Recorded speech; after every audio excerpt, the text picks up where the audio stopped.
It's been a busy week in the office of the Prime Minister, and we have the highlights. I'm Vaughn Davis, and you're watching Jamaica House Weekly.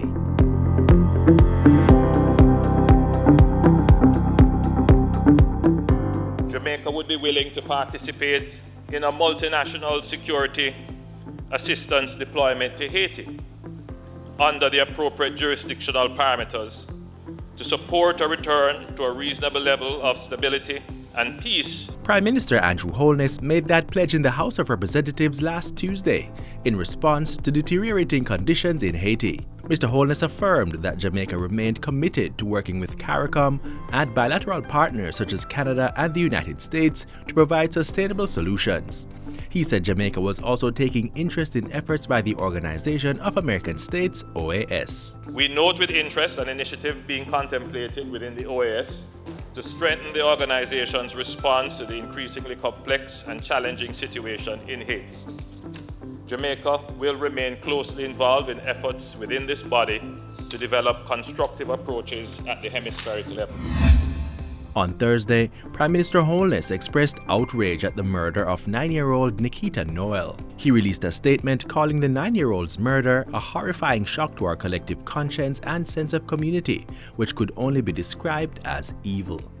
The Prime Minister offered condolences and support to Nikita's family as they seek to make sense of her vicious murder. Mr. Holness asserts that as a society, we must never become numb to the increasing barbarity of violent acts. He adds that we must clearly define and defend the moral line by speaking out against and unequivocally condemning these violent acts, as well as supporting measures that will bring the perpetrators to justice. For this reason, Mr. Holness says government is urgently amending the Offences Against the Person Act to provide stiffer penalties for those who terrorize and prey upon our people, particularly vulnerable and innocent children. Last week also found the Prime Minister addressing children's safety in another area. He promised that amendments would be made to the new Road Traffic Act and regulations in light of some taxi operators refusing to transport children under age 12. Their reluctance is in response to a new regulation requiring taxis to be outfitted with a car restraint system for transporting children under the age of 12. Motorists who fail to comply with the regulation can be fined $5,000. In a media briefing at Jamaica House on Friday, Mr. Holness said the law would be reviewed to take their concerns into consideration, as well as the safety of children. We have decided, in support of the position adopted by the police and already explained, that they will apply greater discretion in the enforcement of the rule.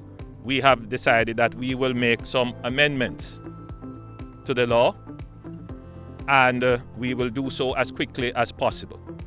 It may come in the form of amendments to the regulations, which can be done very quickly by a ministerial direction, which may not necessarily need to go to Parliament, or if it does, as soon as possible in Parliament.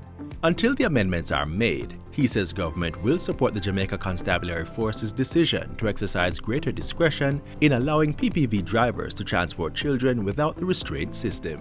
The police will exercise a certain level of discretion on this matter and will police it as it was under the old act. In the meantime, the Prime Minister is reiterating that the ultimate objective of the Road Safety Act and regulations, in particular the clause which refers to the child restraint systems, is to ensure the safety of children. Closing out the week, 19 young Jamaicans who have made outstanding contributions in various areas were presented with the Prime Minister's National Youth Awards for Excellence.